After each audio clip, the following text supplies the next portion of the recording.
का कायाकल्प। राधा को अपनी सास से बहुत प्यार था। मम्मी जी, आपकी साड़ी कितनी प्यारी लग रही है। काश मैं भी आपके जैसी साड़ी पहन पाती। अरे बेटा, हमारे जमाने में तो साड़ी ही चलती थी। तू क्या करेगी साड़ी पहनकर? दिन भर भागा दौड़ी करती है, साड़ी कंफर्टेबल नहीं फील कराएगी। तू तो ऐसे ही जचती है बेटा। राधा सास को लेकर घूमने जाती, सैर करती और उससे खूब बातें किया करती थी। एक दिन, अरे राधा और माँ सुनो, अब हम लोगों को बम्बई चलना पड़ेगा। मेरी नई नौकरी वहीं लगी है। अरे वाह माँ, कितना मजा आएगा ना। अरे नहीं नहीं, मैं नहीं जाऊंगी। बड़ा शहर, बड़े लोग, मेरा दिल नहीं लगेगा। अरे माँ, मैं हूँ ना आपके साथ। और सारा परिवार बड़े शहर में शिफ्ट हो जाता है। एक दिन, राधा, अभी तक सब्सक्राइब नहीं किया, जल्दी से बटन दबा और हमारे साथ जुड़ जा। तू भी अब नौकरी में जाने लगी है। मैं तो बोर हो जाती हूँ। सोच रही हूँ आसपास की औरतों से दोस्ती कर लूं। हाँ हाँ माँ, और क्या, यहाँ की औरतें तो किटी पार्टी और बहुत सी फन लविंग एक्टिविटी करती हैं। तो बेटा 2-4 फन लविंग से मुझे भी मिलवा देना। बहू सास के साथ बाहर निकलती है तो देखती है कि सास की उम्र की जो औरतें टहल रही हैं, उनका पहनावा ओढ़ावा सास से बिल्कुल अलग है। लेकिन फिर भी राधा एक औरत को ढूंढती है। Hello aunty, how are you? Oh great darling. Aunty, हम लोग यहाँ नए शिफ्ट हुए हैं। ये मेरी मम्मी है। क्या ये कल से आप लोगों को ज्वाइन कर सकती हैं? वो औरत सास की तरफ बड़ी ही अजीब नजर से देखती है, फिर कहती है, ठीक है, ऐसे भेजती ना। सास समझ जाती है कि उस औरत को वो ठीक नहीं लगी, लेकिन फिर भी वो कुछ नहीं बोलती। अगले दिन, अरे माँ, अच्छी सी साड़ी पहनकर तैयार होकर जाइए, आपको आपके दोस्त के पास जाना है ना। और नहीं नहीं, मैं सोच रही हूँ घर पर बैठकर टीवी देखूं। वैसे भी रामायण का नया एपिसोड आएगा। नहीं माँ, आप जाओ ना, लोगों से मिलो, बात करो, अच्छा लगेगा। अभी तक सब्सक्राइब नहीं किया, जल्दी से बटन दबा और हमारे साथ जुड़ जा। ना चाहते हुए भी सास उन लोगों के पास जाती है, लेकिन सभी सास से बुरा व्यवहार करते हैं। सास मुंह लटकाकर घर आ जाती है।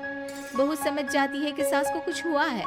वो रोज सास को पार्क में भेजती, लेकिन सास रोज मुंह लटकाकर वापस आ जाती। क्या हुआ माँ, आप बाहर जाकर खुश नहीं होती हैं? अरे बेटा, खुश तो हूँ लेकिन क्या माँ, आपको तो लोगों से मिलना, बातें करना अच्छा लगता था। मैं देख रही हूँ कि आजकल आप बाहर से आती हैं तो परेशान सी दिखती हैं। सास कुछ नहीं कहती, अपने कमरे में चली जाती है। अगले दिन राधा चुपके से सास के पीछे पार्क में जाती है। हेलो, कैसे हैं आप लोग? एक औरत मुंह बनाकर साइड हो जाती है। सभी एक दूसरे से बात करती हैं, लेकिन राधा की सास साइड में चुपचाप अकेली बैठी रहती है। राधा घर आती है और सास के वापस आने का इंतजार करती है। सास मुंह लटकाकर घर आती है। अरे मम्मी जी, तब से इंतजार कर रही हूँ, जल्दी तैयार हो जाइए, मार्केट जाना है।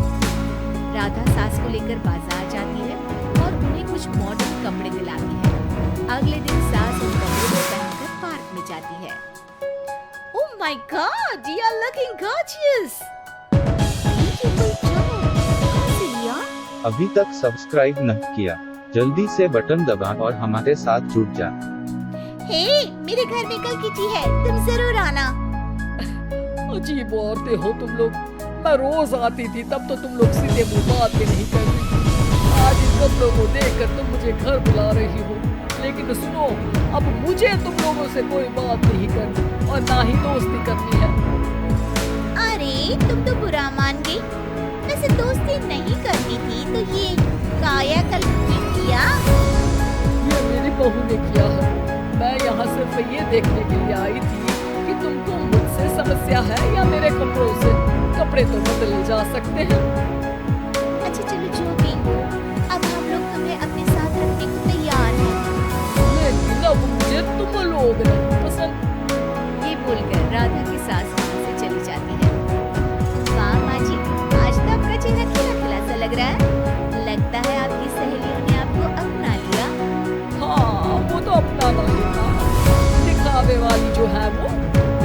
बदलते ही उनका दिल बदल गया, लेकिन आज मैं उन्हें मना कर आई, अरे क्यों माँ जी?